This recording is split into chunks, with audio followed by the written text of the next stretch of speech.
I can't believe this video is about to be a thing, but hi, I'm Leo, nice to meet you. I'm young, I'm fun, and a piece of shit.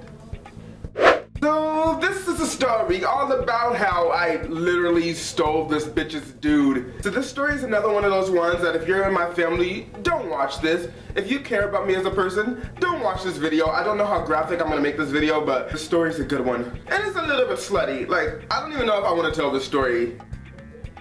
No, I have to do this. I have to tell the story.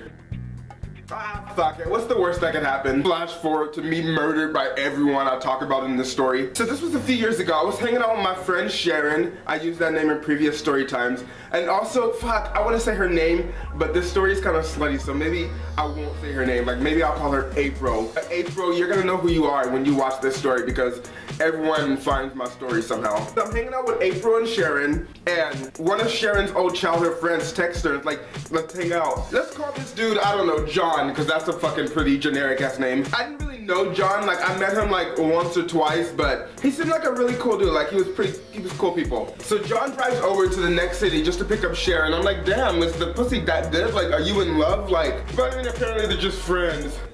So we get back to his place and he immediately takes out the beer and like bottles and like, let's start drinking, let's party. I'm just like, okay, cool. So we're hanging out, we're all getting to know each other. He's literally talking about like porns that he shot in the past, which actually he showed me one day in the future. I forgot about this. That's another story time. But yeah, we're all hanging out, having fun when we get a knock at the door. So apparently John's neighbors just randomly came over and they knock on the door and they're just like, hey, what's up? What are you guys doing? And they already have beer in their hands, like they just knew they were gonna be joining our party. Like, cool. You know, now in hindsight, I'm looking back like, what the fuck are you doing here? But back then I was like, hey!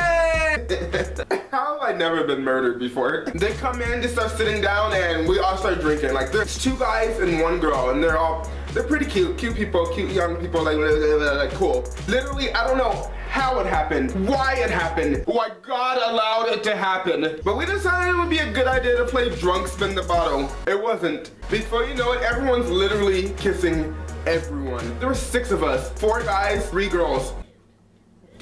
Do you even math, Leo? There were 7 of us. 4 guys, including myself, and 3 girls. One of the guys is straight, and every other guy was like bi or gay. And there was this dude, let's call him Jeremy, because that's his fucking name. I'm just joking. No, I'm joking, that's not his fucking name. Like, I don't want to be murdered. I don't know, I was kind of into him. Like, he was this bisexual dude. He just had like this confidence that was very attractive. So when the bottle finally landed on him, I was pretty happy, you know? So I started making out with this dude and everyone's watching and cheering like, woohoo, like, yay, whatever, yeah, sluts. Except for one person, the girl that Jeremy walked in the door with. She was not fucking having it. Like, I guess she was not having it. She pulls us apart and like, okay, that's enough, stop. And I was just like, so the night goes on and everyone's basically just hanging out. Except for me and Jeremy, we're actually spending a lot of time together. Like, I could tell that he was getting kind of interested in me and I was definitely pretty interested in him. And that girl, let's call her, I don't know, Rita.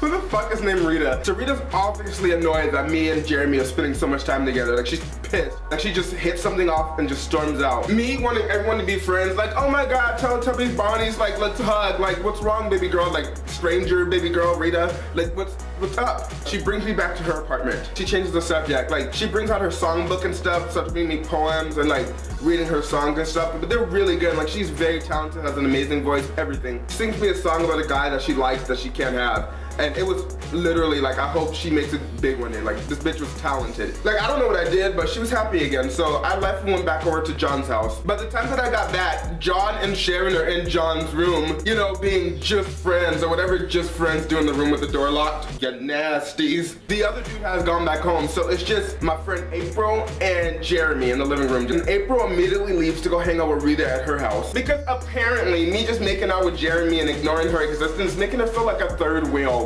She's so fucking sensitive. So at this point, me and Jeremy are just talking, you know, we're having a really good time, and he asked me to go for a walk with him. Mind you, it's 3 in the fucking morning. I'm in a city where I've never been before, and this is a stranger that I just met that night. Dear young viewers, if a strange man grabs your hand and asks you to go with him on a walk down the street in a strange city at 3 in the fucking morning, if you go on that walk, you will die. Hashtag pray for whatever fucking city you live in will be trending on Twitter because you're fucking dead, bitch. So what does adorable, young, intoxicated 20-year-old me do? He tells that little voice that keeps him alive to shut the fuck up and grabs Jeremy's hand and goes on a walk at 3 in the morning. Bruh! Like, this was new to me. Like, I didn't care about death. I was just like, this is so romantic. So we're walking. I'm like, dude, it's like 3 in the morning. Like, where are we going? Don't worry. In a smooth-ass voice, don't worry. I know a place that's open. I know a place we can go. Oh, he's taking control too. This is so romantic. We're walking for what seems like an hour and a half.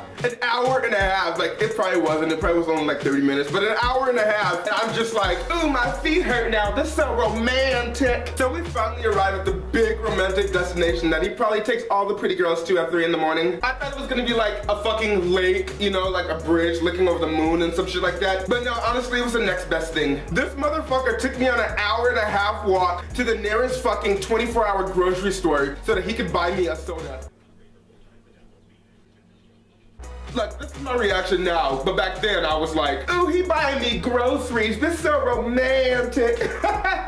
Fuck him. We get our sodas. We sit on the side of the curb outside the 24-hour grocery store and we're just looking up at the stars. He's literally showing me constellations in the sky. Like, I know you're thinking like, Leo, you're an idiot, but I swear to God, like, it was a little bit of fun. So after getting my world-class star experience, we're walking back for an hour and a fucking half and he starts telling me a story that I kind of don't want to hear. He tells me how Rita is totally infatuated with him and how they used to like date or talk or whatever the fuck people do. But he told her that he just wanted to be friends and that's what they were for a long time, just friends. And while we're walking that, it all starts hitting me. The songs that Rita sang to me, those were about Jeremy. So I started spiraling in guilt because like I didn't know, like we were just making out under the constellations right outside of a romantic ass 24-hour drug infested supermarket. And by this time, I kind of liked him. And I was just like, fuck me. I just decided I was not gonna do anything more with him. Like, I was done. So we get back to John's apartment complex, grab a couple beers, and decide to just talk outside on the picnic tables. It's like damn near 5 in the morning, and we're just talking outside on the picnic tables, drinking beer. Out of nowhere, Rita comes out of her apartment, because she hears us apparently,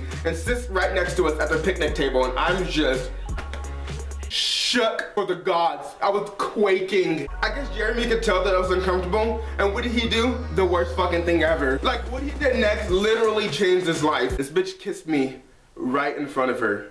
And Rita, well, this bitch snapped. She literally snatched his beer out of his hand, pulled it back as hard as she could, and threw it at his motherfucking face. The shit shattered on his mouth, and his tooth shit. She calls him an asshole and runs away crying and locks her door. So at this point, we go in the house and I'm just like, fuck that bitch, you know, FTV, like, and I'm just being nice to Jeremy and taking care of him. He's just like, no, don't worry about it, it's okay. Like, don't worry about it. This tooth is chipped forever. And I felt so bad, I knew he was in pain, so, you know, I did what any fucking human with a beating heart would do. I comforted him with my penis. Stay tuned for part 2 because it gets so much fucking worse.